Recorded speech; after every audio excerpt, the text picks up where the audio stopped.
আসসালামু আলাইকুম। অনেকের প্রশ্ন, অনার্স চতুর্থ বর্ষের পরীক্ষার রেজাল্ট কবে দিবে? অনেক দিন তো হয়েছে, কিন্তু অনার্স চতুর্থ বর্ষের রেজাল্ট তো এখনো প্রকাশ করেনি।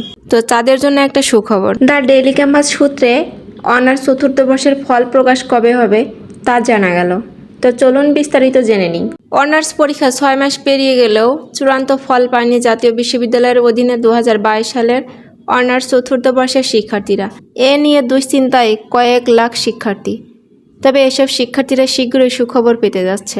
জাতীয় বিশ্ববিদ্যালয়ের 2018-19 সেশনের শিক্ষার্থীদের এই পরীক্ষার ফল প্রকাশের সম্ভাব্য তারিখ জানা গেছে। চলতি বছরের অনার্স চতুর্থ বর্ষের ফলাফল আগামী 20 নভেম্বর প্রকাশিত হতে পারে।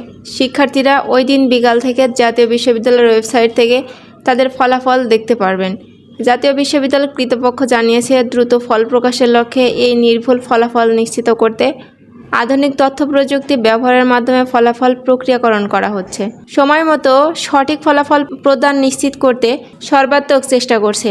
ফলাফল জানার জন্য শিক্ষার্থীরা বিশ্ববিদ্যালয়ের ওয়েবসাইট ছাড়াও নির্ধারিত মোবাইল নাম্বার ব্যবহার করে SMS এর মাধ্যমে ফলাফল জানতে পারবেন। ফলাফল প্রকাশের পর যদি কেউ ফলাফল নিয়ে কোনো আপত্তি জানাতে চায়, তাহলে তাদের নির্ধারিত ফি প্রদানের মাধ্যমে নির্দিষ্ট সময়ের মধ্যে পুনর্নিরীক্ষণের জন্য আবেদন করতে পারবেন। এর আগে গত 19 মে জাতীয় বিশ্ববিদ্যালয়ের অধিভুক্ত অনার্স চতুর্থ বর্ষের পরীক্ষা শুরু হলেও নানা জটিলতায় সেটির কার্যক্রম শেষ করতে দীর্ঘ সময় লেগে যায়। তার মানে আপনারা বুঝতেই পারছেন, অনার্স চতুর্থ বর্ষ পরীক্ষার ফলাফল প্রকাশ করতে যাচ্ছে আগামী 20 নভেম্বর। তো এই ছিল এখনকার মতো ভিডিওটি ভালো লাগলে লাইক, কমেন্ট, শেয়ার করতে ভুলবেন না।